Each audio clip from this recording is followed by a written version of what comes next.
Baik, lanjut lagi ya. Mohon maaf ini jaringan di Castlink ini sepertinya dari pagi tadi juga bermasalah ya. Oke, kita lanjut biar efisien sesuai dengan yang disampaikan tadi ya.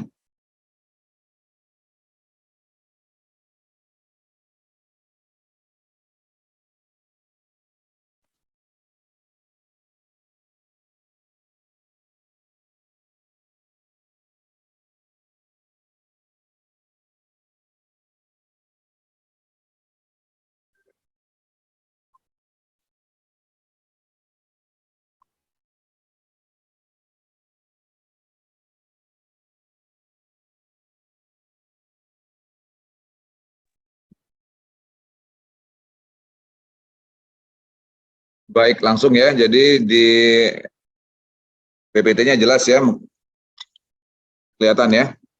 Jelas, Pak. Oke, jadi ini kita langsung to the point ya. Ini adalah ada 2 POM nanti dan seperti yang intro yang Bapak sampaikan awal tadi ya, di pengantar tadi ini ada yang harus dilakukan.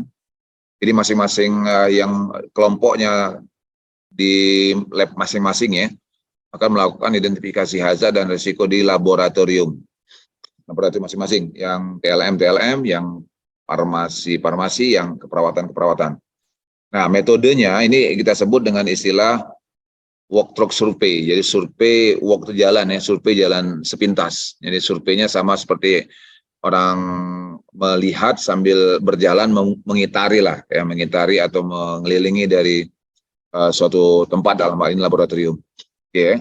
Nanti dituliskan nama laboratoriumnya apa, kegiatan utama laboratorium ini apa. Misalnya saya ambil contoh laboratorium misalnya medikal bedah, keperawatan medikal bedah. Laboratorium medikal bedah ini adalah misalnya laboratorium untuk misalnya kegiatan untuk praktek keperawatan tentang medikal dan terkait dengan kegiatan misalnya keperawatan bedah maupun kegiatan medikal bedah yang berupa apa misalnya secara umum ya. Kalau instrumentasi misalnya kegiatan untuk penyiapan alat-alat atau instrumen yang terkait dengan kebutuhan misalnya praktek kalau TLM. Kalau farmasetika apa misalnya ya. Jadi dijelaskan kegiatan utama. Dari kegiatan utama itu kita dapat gambaran hazard dan risiko yang akan bisa muncul atau akan terjadi ya, seperti itu ya. Oke. Kembali ini saya ingin menegaskan bahwa kenapa kita fokus ke sini nanti. Inilah yang menjadi core-nya profesi bidang kesehatan, misalnya tenaga kefarmasian, ya, ahli ATLM, ya, teknik laboratorium medik maupun tenaga perawatan, karena setiap proses, setiap kegiatan kita bisa mengantisipasi, ya, jadi mindset-nya di situ. Nah, konten materi spesifiknya nanti kita akan include-kan dalam proses yang kita sebut dalam kegiatan identifikasi hazard dan risiko laboratorium. Tapi kalau untuk di farmasi saya lihat di kurikulumnya ada khusus yaitu manajemen risiko dan itu akan lebih kompleks. Ya, oke. Jumlahnya berapa orang di situ yang ada di lab. Jadi maksudnya total mahasiswa kalau praktek lab itu biasanya di sana berapa? Kalau misalnya di instrumentasi misalnya kita ambil per 10, per 15 atau per 20. Jadi rotasinya berapa orang? Jadi jumlah maksimalnya berapa ya? Nah, ini ada yang utama sebenarnya di praktikum ini adalah 2 yang utama ya. 1 tentang kebijakan K3 secara umum ya. Yang kedua hazardnya. Jadi hazardnya ada 5 yang akan kita identifikasi. Kalau kebijakan misalnya apakah laboratorium mempunyai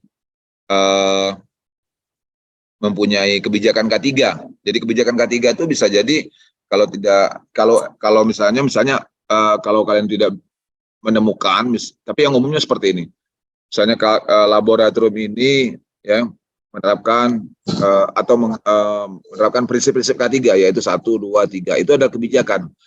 Kalau kita ngomong kebijakan itu identik dengan yang disahkan oleh pimpinan. Pimpinan dalam hal ini bukan hanya kepala labor atau koordinator ya, tapi disahkan oleh kaprodinya yang ada di pimpinan tertinggi di prodi tersebut. Nah, kalau tidak ada nanti misalnya ya, saya tulis misalnya ini ya. SOP juga bisa ya. Tapi kalau yang tadi itu kriterianya harus ada yang menandatangani. Kalau nggak ada SOP. Kemudian untuk terkait dengan kebijakan, apakah ada job list-nya?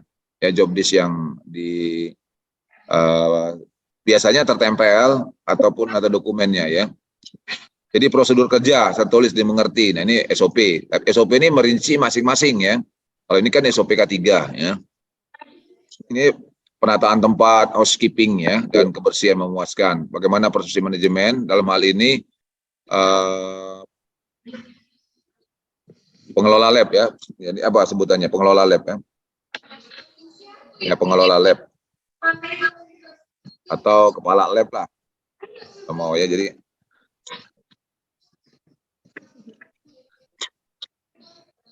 Nah, jadi kesannya secara subjektif artinya pendapat dia ya. Ini kotak P3K ada untuk kalau yang di laboratorium untuk farmasi maupun laboratorium yang terkait dengan TLM juga sama yang laboratorium kita mikrobiologi kalau yang umum ya. Itu ada tempat untuk cuci membersihkan mata lah ya. Fasilitas space aid lainnya jumlah petugas K3 di setiap kerja ya. Ini mungkin relatif ini. Jadi mungkin nggak dijauh juga nggak apa-apa nih ya. Ini catatan. Oke. Perawat fasilitas medis mungkin menyesuaikan atau kalau nggak bingung kita buang aja ya. Nih. Jadi medical emergency instruksi kalau ada misalnya terjadi ledakan, terjadi kebakaran, ada nggak instruksi medisnya ya. Emergency shower yang tadi kayak air wash, APAR, kemudian para emergency instruksi, jadi ini sama ya. Ada instruksi kalau kebakaran ya. Jadi mirip dengan ini ya, dengan nomor 8. Kemudian fasilitas toilet, shower. Nah, ini secara umum ya. Nanti diisi aja yang ini ya. Kemudian, nah ini yang baru spesifik. Kita kalau mengidentifikasi hazard di setiap, jadi mindsetnya adalah satu kalau kalian dinas di manapun atau praktek lapangan dimanapun, mindsetnya adalah selalu harus tahu dulu ya. Sama kayak gini, ini analoginya kalau kita di suatu tempat ya, pasti kalau kita PKL atau praktek pasti yang utama misalnya di lapangan di desa itu pasti kita cari itu pertama di mana WC-nya. Itu misalnya kan mindsetnya karena ya kegiatan rutin lah ya. Atau yang muslim kan selalu di mana masjid, mana musolanya. Nah, jadi sama kalau orang K3 itu selalu setiap apa yang kita lakukan ini mana yang potensi bahaya, mana hazard, mana risikonya. Nah, jadi selalu. Jadi saya ingin memberikan konsen ke situ supaya beda dengan angkatan sebelumnya ya, karena ini lebih untuk lebih membuat menjadikan K3 itu budaya, karena kalian akan menempuh proses pendidikan itu tingkat 1 sekarang 1 semester ya, tingkat 2 nanti tingkat 3. Jadi semuanya pasti akan berinteraksi dengan semua lapangan atau tempat praktek di lapangannya ya. Nah, ini hazard ya. Ini bahan berbahayanya nanti bisa dibaca, ada bentuk fisiknya, bentuk pajanan ya, termasuk bahan baku kalau di tempat bahan baku itu artinya material yang digunakan ya. Ini kalau produksi ya, produk antara sumber pajanan. Jadi mungkin kalau jangan bingung, ini bahan baku nih kalau misalnya kita terkait dengan perusahaan ya atau tempat kerja yang menghasilkan produksi produksi barang. Nah, ini buku ini sebenarnya modul ini kan diambil dari buku risk manajemennya di fasilitas kesehatan ya, di puskesmas, klinik maupun rumah sakit. Jadi mungkin ada yang formatnya seperti ini. Kalau kalian tidak bingung bahan baku apa di situ, nggak apa-apa, nanti kalau kosong ditulis saja ya, negatif ya. Nah, ini MSDS nanti kita ada yang sudah familiar karena terkait MSDS sudah tahu ya. Nanti di bahan kimia beracun. Mungkin kalau enggak saya tulis nanti ya. Saya tulis saja nanti ya. Biar tidak bingung material, safety, data, sheet. Jadi maksudnya setiap bahan kimia ya, bahan reagensia yang ada di laboratorium itu pasti ada dokumen yang terkait tentang informasi bahan yang ada di dalam bahan kimia tersebut dan informasi tentang prosedur keselamatannya. Jadi makanya lembar data keselamatan bahan. Ya, itu. Jadi nanti ada dokumennya. Memang kita tidak belajar secara teknis betul, tapi minimal tahu ada MSDS. Bagaimana isi komposisi MSDS, ya kita bukan bidangnya langsung, jadi tidak akan kita sampaikan ya. Tapi ini bagian dari suatu syarat, suatu bahan kimia yang berbahaya, dia harus punya ini sebagai informasi. Misalnya terjadi kalau kita kena percik mata, atau tangan kita kena cairan, ataupun yang bisa menimbulkan ini ya, sifat yang tadi yang kita sebut dengan inhalation ya, skin ya. Inhalation itu pernapasan ya, ingestion itu adalah melalui pencernaan, tertelan ya. Nah ini penting ya. Kemudian informasi ini jelas tidak ya. Nah ini ada semua. Jadi ini PPE ini APD ya, personal. Mungkin saya tulis saja biar tidak bingung. Personal protective equipment ya. Jadi ya bahasanya ya APD, alat pelindung diri ya. Nah ini nanti peralatan pengendalian ini ventilasi ya, PPE enclosure screen. Nah ini nanti peralatan-peralatan untuk pengendalian istilahnya yang ada di ruangan untuk terkait dengan itu. Jadi ada cerobong. Cerobong itu adalah exhaust ventilation, jadi yang membuang gas atau bahan kimia yang sifatnya bisa membahayakan si dalam hal ini laboran atau praktikan, maka dibuat local exhaust. Ada ventilasi ya. Oke. Apakah konsentrasi udara selalu dipantau? Ini relatif, mungkin nggak apa-apa negatif ya. Tapi standarnya memang harus seperti ini kalau ada bahan kimia. Tapi nggak, saya akan hapus ya. Oke, ini sama. Ini pencemaran udara, bahan kimia juga sama, mirip ya. Debu diura di permukaan alat, debu masing-masing ya. Jadi kalau artinya ini soal housekeepingnya, terawat atau tidak. Tapi juga misalnya dari proses kegiatan laboratorium ya. Oke, ini semuanya banyak ya. Bisa nanti dibaca, nanti kita bisa diskusi ya. Pokoknya yang penting nanti dalam kalau yang di kelas Palembang ya, kalau kelas Linggau mungkin kan sifatnya secara umum ya. Karena kan mungkin beda dengan laboratorium di keperawatan itu kan, misalnya medikal bedah anak, laboratorium anak, jiwa dan komunitas, gerentrik, mungkin nggak spesifik seperti ini. Tapi kalau ada bahan kimia ya sebutkan ada bahan kimia namanya. Jadi nggak usah terlalu teknis seperti ini, nggak apa-apa. Kemudian ini fisikal atau fisik ya. Jadi faktor fisik ini misalnya ada suara apa faktor fisik yang didapatkan ya. Kita tidak menyebutnya sebutan berbahaya ya. Yang jelas hazard ya. Apakah faktor fisik yang ada di ruangan itu misalnya apakah bising ya, atau radiasi atau panas ya.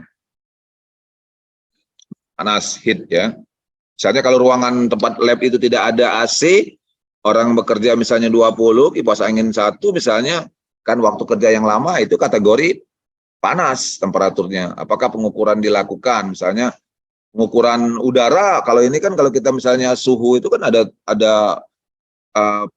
termometer ruangan. Nah, boleh diukur termometer ruangan. Tapi kalau bising, radiasi, debu dan lain-lain mungkin nggak apa-apa. Apakah hasilnya memuaskan, ini kan artinya hasil normal ya, ini hasilnya memuaskan atau masih standar normal ya. Standar normal. Oke. Bagaimana metode pengendaliannya di situ ya. Jadi kalau ada misalnya bising, kalau bising sih mungkin relatif, di lab nggak ada ya, radiasi juga nggak, paling panas ya. Nah, apakah ada pengendaliannya? Nanti kita bikin format untuk risikonya ya. Nah kemudian bising ini juga sama. Kemudian pemeriksaan audiometri berkala mungkin relatif juga sama. Tapi ini mungkin nggak ada ya, karena di perusahaan ataupun di rumah sakit harus ya kalau dia berbising. Jadi pemeriksaan gangguan pendengaran ya, audiometri ya. Bagaimana metodenya? Jadi yang sesuai aja.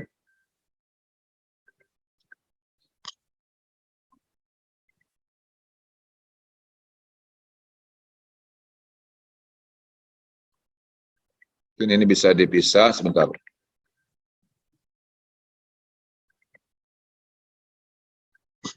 Bentar ya.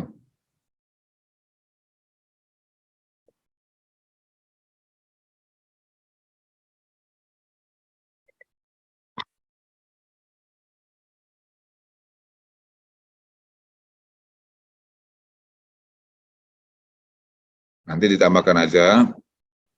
Nanti keluarnya kalau pencahayaan kan masalah gelap atau tidaknya ya, suhu kerja yang tadi panas ya, ventilasi, ada ventilasi tempat pertukaran udara yang terkait dengan bahan berbahaya yang ada dalam ruangan. Ini disesuaikan. Ini noise atau bising.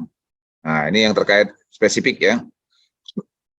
Apakah ada orang berteriak kalau dekat telinga ya, agar dapat dipahami itu berarti di ruangan itu berisik ya. Apakah pekerja melaporkan ya, mahasiswa atau laporan, bisa jadi laporan atau mahasiswa ya. Nah, apakah laporan yang melaporkan bunyi? Ini yang untuk di tempat kerja ya, melaporkan bunyi yang tersering.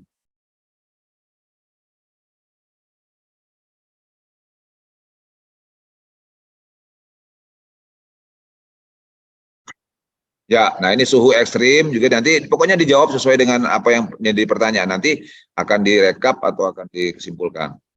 Getaran, mungkin relatif ya, mungkin ada nggak penggunaan getaran. Karena ini secara standar yang fisik ya.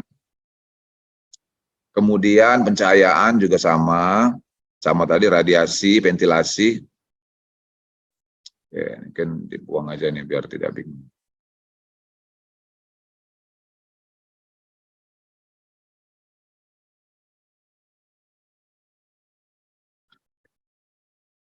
Ya, ini sama ya, jadi semuanya pertanyaannya tentang 5 hazard ya. Tapi memang difokuskan yang fisik, tapi nanti ada juga yang biologi. Nih, seperti virus ya. Ada di situ misalnya orang yang bekerja dengan ya ini misalnya orang yang bekerja menderita flu, itu kategori virus. Orang yang bekerja COVID apalagi ya. Bakteri, ada yang sakit atau adanya lembab yang dinding-dinding yang ada jamur ya. Kemudian ergonomi, posisi kerja, apakah tempat kerja dan proses kerja sesuai dengan tempat kerja dan proses kerja sesuai dengan kalau kita katakan dengan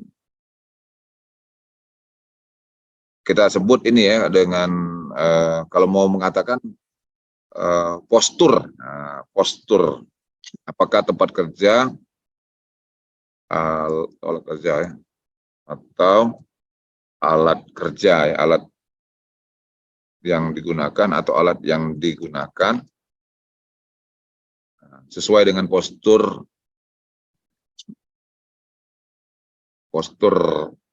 laboran. Jadi misalnya kayak kursi ya, kayak alatnya ketinggian, nah itu nggak sesuai kan, nanti bisa lihat, praktikan sebentar.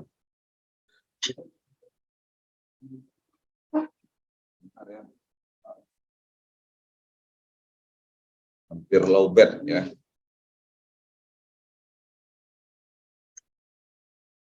Oke, nanti bisa disesuaikan ya. Kemudian beban ini gudang penyimpanan atau warehouse ya. Ya, nah ini. Jadi untuk masing-masing lab tadi kalian harus mengisi ya, menjawab apa yang menjadi hasil pengamatan dan kita sebut dalam bentuk checklist, bisa dalam bentuk sebutannya lembar pengamatan, tapi juga lembar pertanyaan. Dan nanti bisa diisi. Saya kira ini yang bisa dijelaskan dulu untuk identifikasi.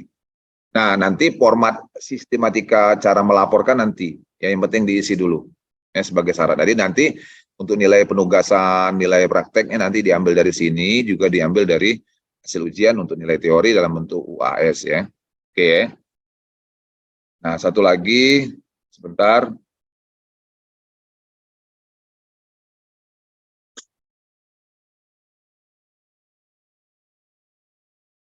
Oke.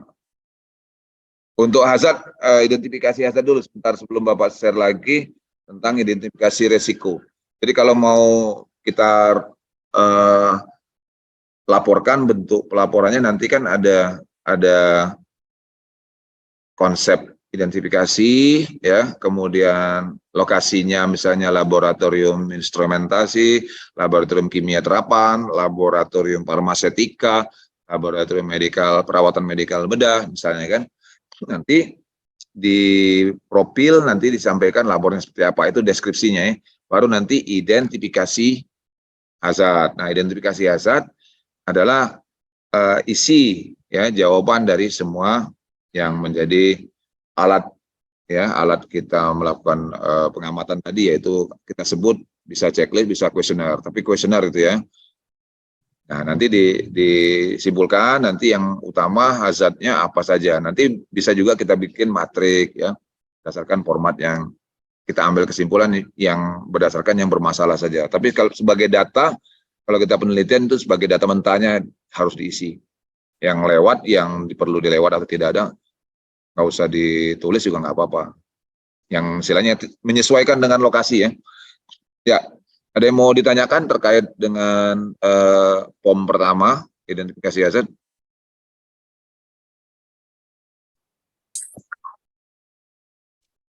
Silakan. Jadi hazard itu kan kita mengobservasi, melihat, memastikan dengan kondisi yang ada di dalam suatu ruangan. Jadi nanti hasil produknya ini nanti sebagai tugas akhir semester nanti kita akan bikin tabel hazard. Nah, jadi sumbangan dari mahasiswa angkatan 2022 ya, 23, daftar hazard di ruangan misalnya farmasetika ini, risikonya ini. Nah, itu kan jadi artinya angka tingkatnya, kalian sendiri nanti waktu ke sana, oh pernah bikin, oh ini hazardnya ya, saya harus hati-hati, oh ini resikonya, oh ini harus dikendalikan misalnya. Ada? Kalau nggak ada, Bapak lanjut dengan yang identifikasi risiko ya. Kan kemarin jadi datanya Bapak minta apa sih kegiatan-kegiatan di masing-masing lab. Jadi ada kegiatannya. Jadi istilahnya kalau kita prakteknya apa. Jadi kalau di lab ini prakteknya apa. Nah, prakteknya ini atau kita sebut dengan kegiatan ini kita akan identifikasi risikonya. Nah, formatnya bisa kita pakai seperti ini. Nah, ini kecilin dulu ya. Ya, mungkin kelihatan ya. Jadi ini hanya menuliskan ini ya, untuk POM identifikasi resiko ini, kita kecilin aja. Nah, ya. Ini jenis kegiatan praktikum. Nah, jadi nanti misalnya 1. Nah, jadi nanti kalian tulis. Jadi setiap ini misalnya gini ya, ini. Nah, jadi setiap kegiatan praktikum tuh saya pengen nanya deh misalnya yang ada yang sudah praktikum di lab mana nih misalnya, dari yang kelas farmasi dulu. Ada yang mau menjelaskan contohnya apa? Biar kita diskusi, biar ada contoh ya, silakan. Kalau Bapak nampilin nanti lewat-lewat aja ya, yang labnya yang mau ditampilkan apa misalnya, jenis kegiatan praktikum apa. Kalau mau ditambahkan ini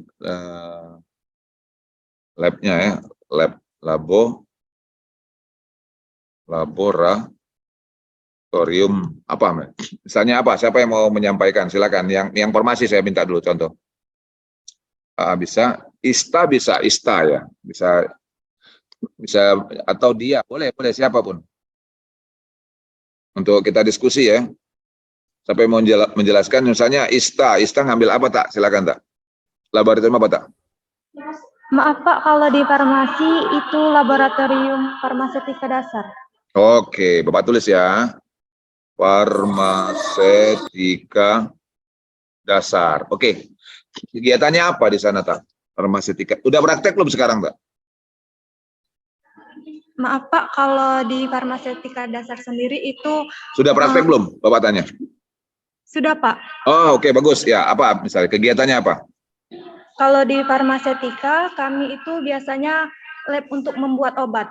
Oke, kita tulis ya. Pembuatan obat. Gitu ya. Nah, pembuatan obat ya. Pembuatan obat. Nih nanti kalau kita bicara pembuatan obat nanti ini kalau dikategorikan hazard apa kalau pembuatan obat lebih dominannya. Walaupun nanti kalau mau dirinci banyak ya, tapi nanti kita ambil yang umum dulu. Karena hazard kan ada 5 ya. Misalnya, kalau misalnya buat obat tidak bisa-bisa ya jadi stres, ada psikologis misalnya. Tapi kita ambil contoh hazard itu, obat itu kan lebih banyak kepada hazard apa kimia ya, bahan itunya ya, bubuknya ya, kimia ya, gitu ya misalnya. Nah, kita ambil sampel aja umum ya, lebih dominan. Walaupun mau dirinci dipecah-pecah juga banyak ya. Nah, risikonya apa misalnya pada saat kita membuat obat ini, apa yang dilakukan prosesnya? Pembuatan obat artinya ada menggunakan apa, jadi proses yang dilakukan, kemudian prakteknya seperti apa. Membuat obat itu kan artinya nanti ada bahannya ya, ada bahannya apa misalnya. Kemudian ada prosesnya ya, kan kemudian ada hasilnya yaitu obat misalnya. Nah, mungkin bisa diuraikan. Jadi nanti Bapak jelaskan juga ya. Jadi untuk probabilitas ini kan adalah bentar ya.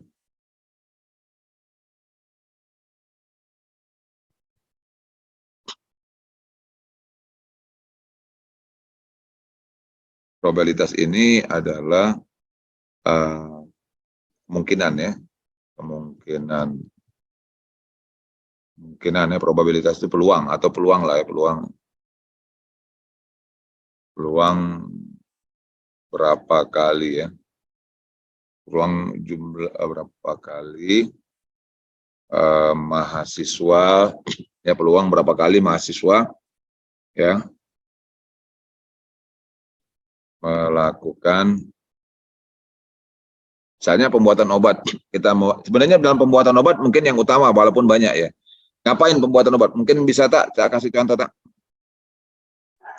Izin menjawab Pak, kalau untuk pembuatan obat sendiri itu biasanya kita menggerus obat dan mengambil bahan-bahan obat. Oh, menggerus ya. Menggerus obat dan mengambil bahannya. Bahannya berupa apa? Maaf Pak, berupa serbuk. Serbuk. Serbuknya dari mana?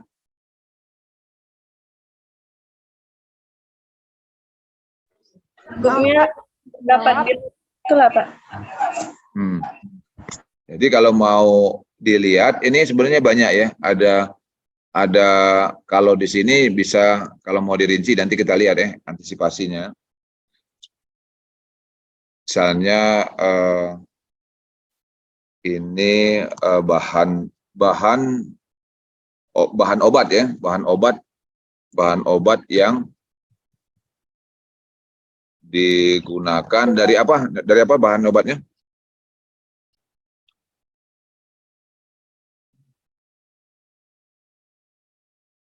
Bahan untuk pembuatan obat dari mana? Dari jenis kategori bahan kimia ya, tepung ya sebutannya. Serbuk Pak. Bahan obat berupa serbuk ya, berupa serbuk ya, bahan obat yang berupa serbuk ya. Mungkin nggak terlalu kan kita bicara namanya potensi bahaya itu nggak mesti besar ya, kecil pun juga tetap kita tuliskan bahan obat berupa serbuk ya.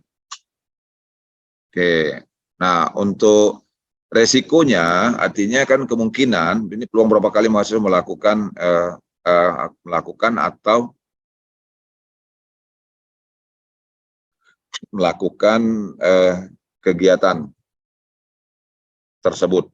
Nah, ya, kemudian konsekuensi adalah dampak yang terjadi ya, dari proses kegiatan praktek lah ya, praktek dalam hal ini pembuatan obat. Jadi kalau dilihat risikonya pembuatan obat ini mungkin nggak terlalu ya, jadi ini peluang mahasiswa, mungkin sifatnya berapa kali mahasiswa melakukan kegiatan tersebut dalam proses kegiatan, misalnya di praktikum berapa kali nih, misalnya kemarin sudah selesai semua belum ini atau masih berproses?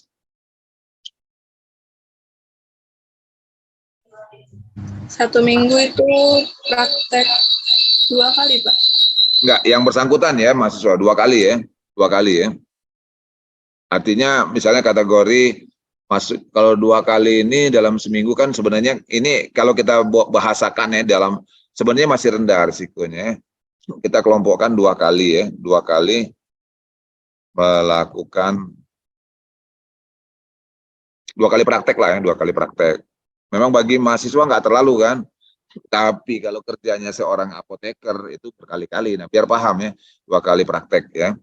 Artinya ini risikonya kecil ya, warutnya kecil kan. Nah konsekuensinya artinya dampak yang terjadi, ada nggak dampak dari pembuatan obat? Sebenarnya pada saat secara teori ya, atau pada saat kita analogikan gini, ini kan kondisi belajar di praktikum, tapi juga kondisikan di saat di puskesmas ya, saat di rumah sakit ya, atau di apotek-apotek. Nah itu kan frekuensinya tinggi kan kali. Nah kalau konsekuensinya dampak ya, misalnya konsekuensi misalnya kecil, terkena apa terkena apa, percikan ya, percikan apa, debu serbuk ya, apa ini nanti dilihat teorinya ya, apa risiko dari pembuatan obat itu apa ya, kecil untuk terkena ya. Jadi resikonya adalah terkena ini ya, terkena percikan debu serbuk ya. Nah pokoknya nanti dibahasakan, nanti dihaluskan aja. Nah kemudian ada lagi nanti yang utama lagi apa di dalam pembuatan obat, nanti bisa di sini nanti nih. Nanti bisa dipecah di sini ya, biar atau di sini. Nah, jadi kita ngerinci ya dengan kelompok di sana. Apalagi yang paling utama kan pembuatan obat banyak duduk ya, ergonomi ya, ergonomi. Nggak duduk, Pak. Ah gimana? Ini, Pak. Berdiri, Pak. Oh berdiri ya, Iya, berdiri. berdiri. Nanti kita identifikasi. Oh berdiri ya. Kenapa nggak duduk? Pak, nggak ada kursi. Soalnya kan mau Nah itu berarti saat praktek sekarang kita analisis ya. Berdiri, ergonomi dulu. Wah bahaya nih. Ya kita kan bicara ini ya, bicara yang teori ya. Realnya nanti di lapangan ya kayak gini, ergonomi. Pekerjaan dengan berdiri ya. Prakteknya dengan berdiri, praktek dengan berdiri. Nah, itu hazard kan? Ini berapa kali? Ini masih 2 kali ya dalam praktek berdirinya. Tapi lama berdirinya yang dilihat. Berapa lama berdiri? 3 jam, Pak. Hah? Yang benar ya untuk mempraktekkan satu. Apalagi mungkin pemula ya. 3 jam ya. untuk praktikum itu 120 menit, Pak.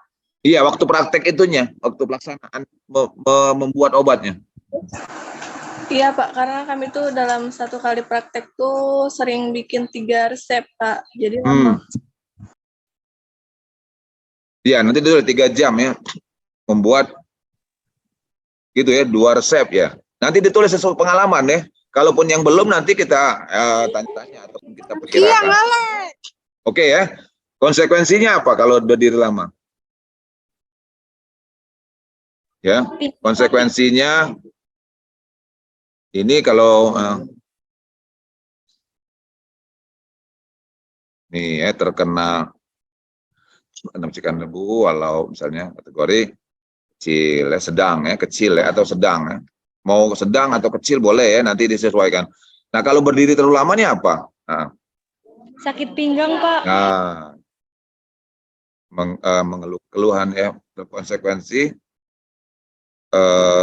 keluhan ini ya, keluhan sakit pinggang dan kaki.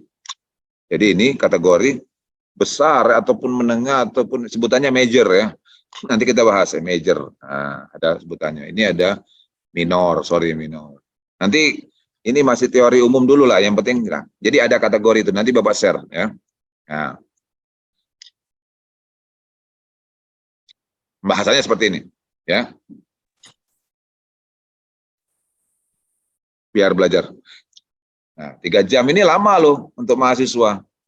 Nah, ini besar ataupun ini istilahnya bukan ini, nanti kita lihat ya. Nah, jadi nanti ya. Jadi kalau di ini misalnya ini, kalau untuk kimia bahan serbuk ini apa pengendalian yang sudah ada di situ supaya nggak kena. Kita pakai apa? Masker ya. Disuruh pakai. Kalau waktu mengerjakan praktek pembuatan obat harus apa? Harus dari dosennya nyuruh apa supaya kita aman, nggak masuk hidung. Pakai alat, pakai APD. Pakai APD, nah, gitu ya, tulis ya. Penggunaan APD, apa lengkap ya? Seperti apa? Kayak topi lab, Hah? masker, jas Baju, lab, sama baju sepatu lab. Pak. Baju lab apa lagi?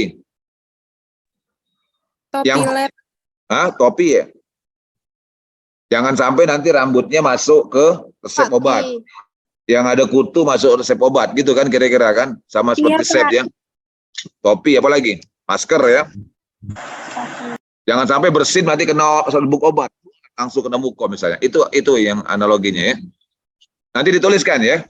Nah, kalau ini apa yang sudah ada di situ? Yang pengendalian yang sudah ada. Kalau berpraktek itu.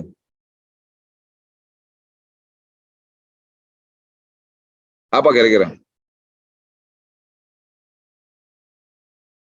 Coba diingat.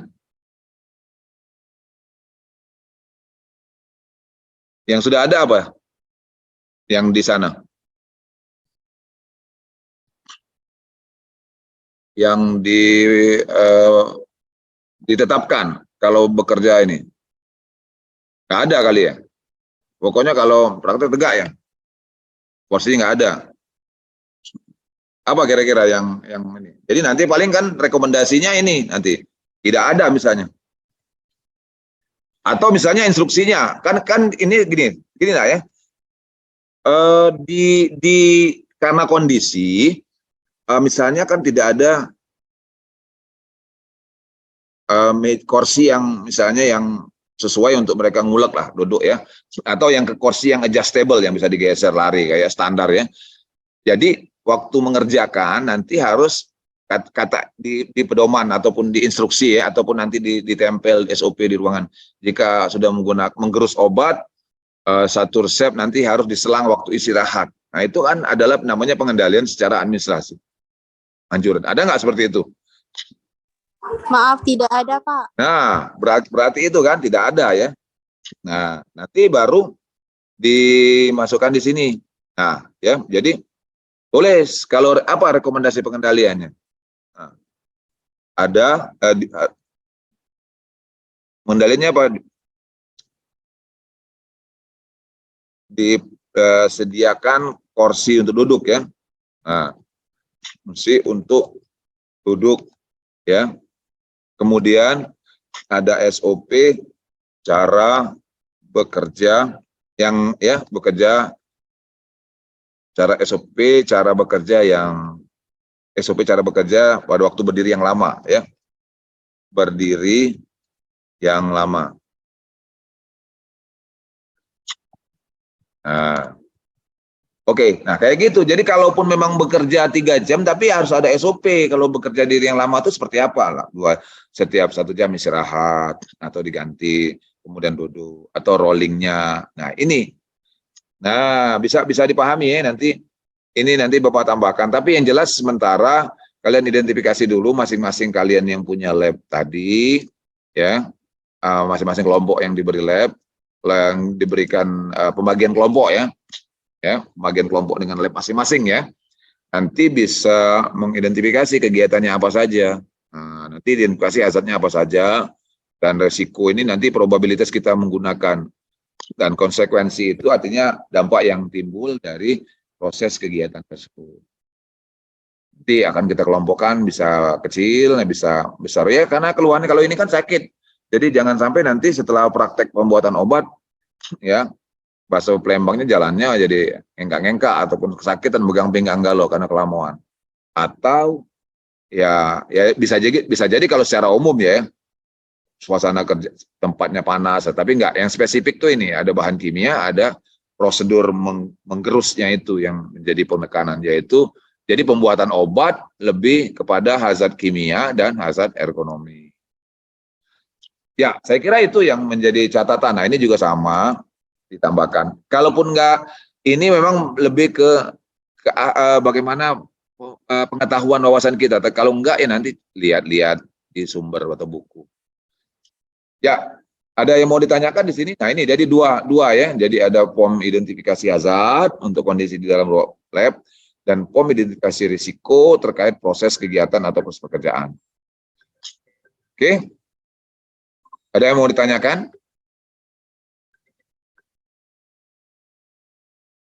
Silakan. Cukup jelas ya apa yang menjadi, kalau enggak saya tutup ya. Cukup jelas ya apa yang kita sampaikan tadi? Jelas, Nah, Pak. oke ya. Jadi mungkin ini poin kuncinya ya anak-anak ya. Ini sebenarnya ya konsep ini sudah lama, tapi belum pernah terlaksana selama Bapak mengajar di kelas ya baik farmasi ya maupun di kelas TLM maupun di keperawatan. Jadi sebenarnya dengan media ini baru kepikiran ini dengan kondisi berbarengan atau bersamaan seperti ini. Jadi nanti ada produk lah, itu kan produk ya. Jadi nanti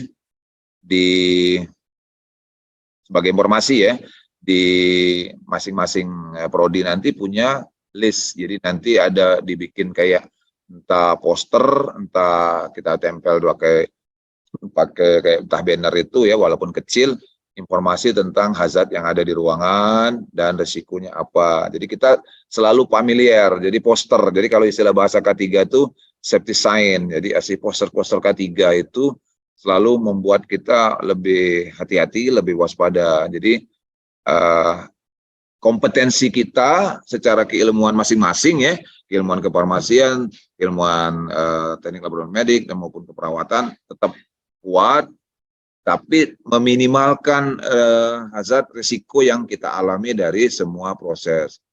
Dan ini juga bisa kita share, bisa kita tularkan kepada teman-teman ya di lapangan. Jadi wah ini bedanya mahasiswa Poltekkes yang praktek tapi berorientasi atau mempunyai budaya K3 yang baik. Nah, seperti itu. Dan ini akan dilakukan terus sampai kalian menyelesaikan pendidikan di Poltekkes di masing-masing prodi.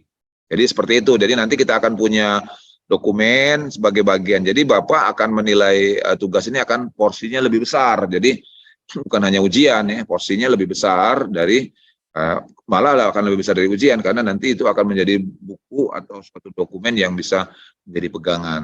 Jadi kalau kayak tadi kan kita tahu nih, oh kalau lama-lama saya lama dulu kalau sebelum pandemi kan memang pembagian kelasnya juga nggak banyak, jadi sering langsung melihat ke lapangan.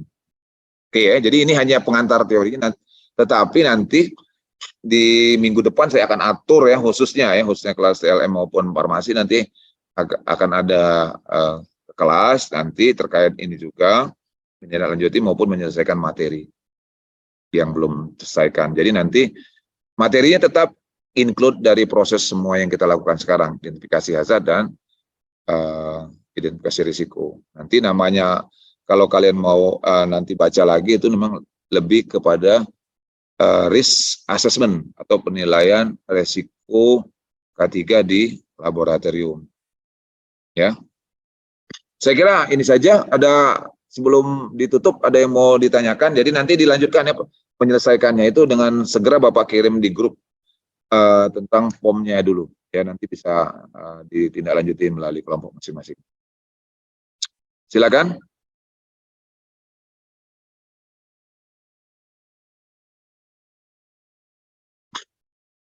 Ya, Kalau enggak, ya kita cukupkan dan disampaikan untuk PJ masing-masing nanti membuat POM kehadiran dari masing-masing kelas ya.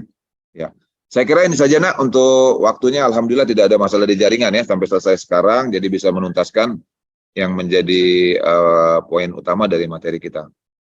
Saya kira itu aja. Mohon maaf ada kekurangan, kesalahan ya. Ya, Assalamualaikum warahmatullahi wabarakatuh. Selamat sore. Ya. Oke, izin lift ya.